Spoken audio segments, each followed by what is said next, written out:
3:43 a.m. Sunday morning. I did Uber. I left my house at 9 o'clock. Got home around 3 o'clock. 6 hours. It was moderately busy. Made a little bit of money. Uber, the board of directors, I will allow you to contract me to be the chairman of the board, or just pay me $1 billion a month. That'll be the job title. George A. Crawford III, Uber driver out on the streets for 3.5 years after his master's degree. Decades after his master's. Signing bonus of $1 trillion. Paycheck of $1 billion a month. That's acceptable with me, Uber. No, I shouldn't get that money because I've driven the streets for 3 years as a driver. It's because of my ACT percent and degrees, because you're no different than everybody else. That's why. Uber didn't exist. The internet didn't exist when I graduated college.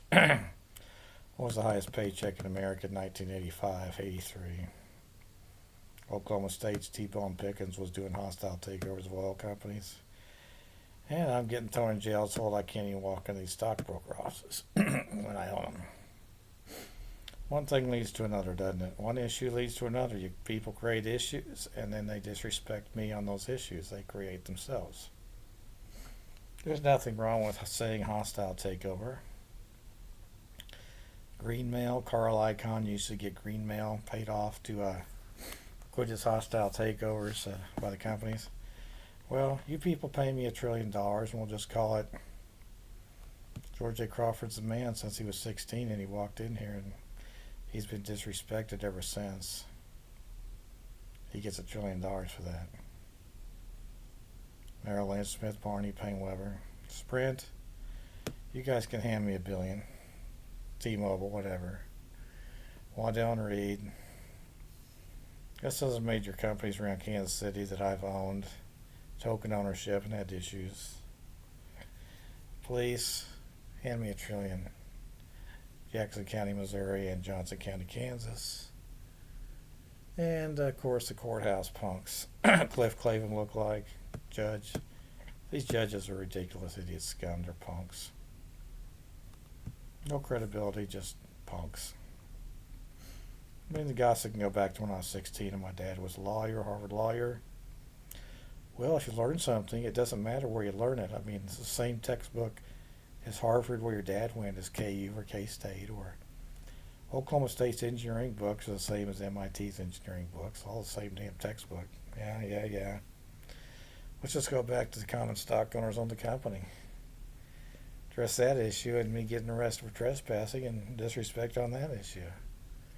You see, one thing leads to another. Just because you own the place doesn't mean you get a paycheck. You're no different than everybody else. Okay, that makes sense. You disrespected me on my degrees and ACT scores, so you owe me $1 trillion, punks. That's the difference. Degrees and standardized test scores. And they're all filled with crap and fraud too, aren't they, dumbass punks? So just hand me $1 trillion for each of them. You tell me to spend that much money, but that's how much money you owe me, punks. Never settle for anything that's not right, because when you do, nothing will ever be right.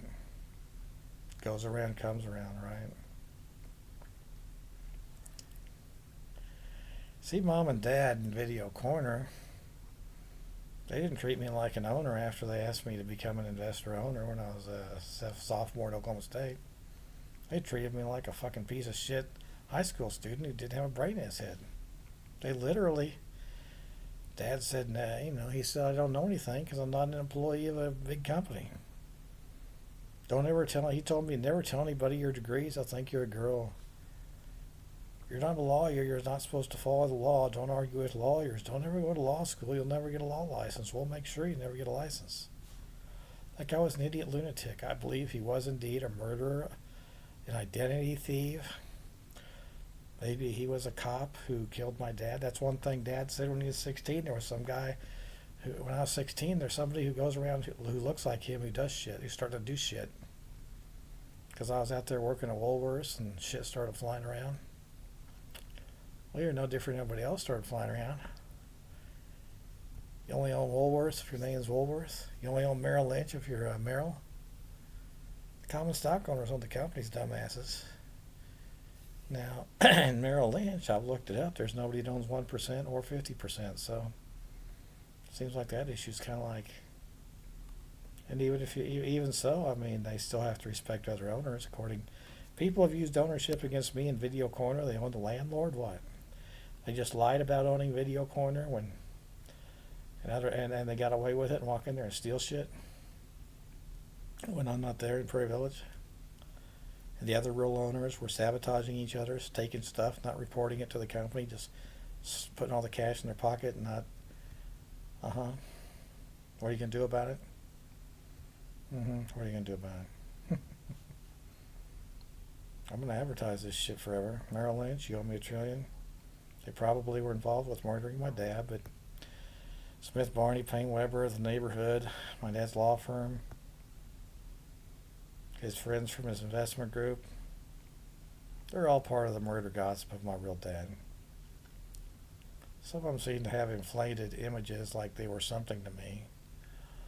I guess my dad was the best educated of anybody in his law firm or his investment group or the neighborhood, so. I mean, the neighbors said he was a baby and mom was a general. They were Jewish. They were drug dealers. What were they, mafia criminals? I don't know. But they're part of this shit. Their neighbor, I think the son of one of those guys, Tobin, I think he was my Uber customer this last year, and he said shoot him. They read my profile. I kind of look like that guy. It's probably his kid. He used to park his car on Dad's driveway, and then Dad would get in and back it off to the end of the street. Then Howard started driving his car through our yard for his pool parties and blatantly disrespecting my dad. Well, I never had any personal one-on-one issues with the guys my age. But there was gossip they were dealing drugs and guns, and their dog chewed people up if they said anything about their family. I don't know. I've had some of them who look like Steve called me pussy around here in the last few years, but maybe I don't know who it is, not him or somebody who looks like him. Then another guy said he married a nice Jewish girl. He lives here. I have no idea. There's 2 or 3 of them who look like him and Joe, and one of them told me I wasn't allowed to be around here. What am I doing around here? I don't know who the hell they fucking are. I don't know what the fuck's going on, but I've been in jail. And everybody who's involved needs to be removed from civilization. They all need to be put in cages on pay-per-view, and I collect all the pay-per-view money, and everybody sees these idiots in cages where they belong. That includes judges and police. They've got no credibility. They're not even real judges, maybe some of them. They threaten me when I'm in chains in jail, hit him. When I'm in Johnson County Courthouse in chains, leg chains, some guy on the judge's wardrobe walks up and says, hit him. Little faggot, I could take him out and beat the goddamn holy shit out of him until he was dead if I wasn't in chains. And I'm in chains for making threats, and they're threatening to kill me and tell people to beat me up while I'm in chains, the judges. They're just idiots walking around. They know the laws, they can read the laws and manipulate them and do things, and they'll take a risk of, if we murder somebody under these circumstances, you might have to spend time in jail for a year or 2, but you can get away with it and we'll pay you off. They murdered my dad that way because he was a lawyer and he followed the law exactly as it was. Well, my common sense is law's a joke. People that enforce it are jokes. They're punks. They owe me $1 trillion. It ain't over. It's never going to be over.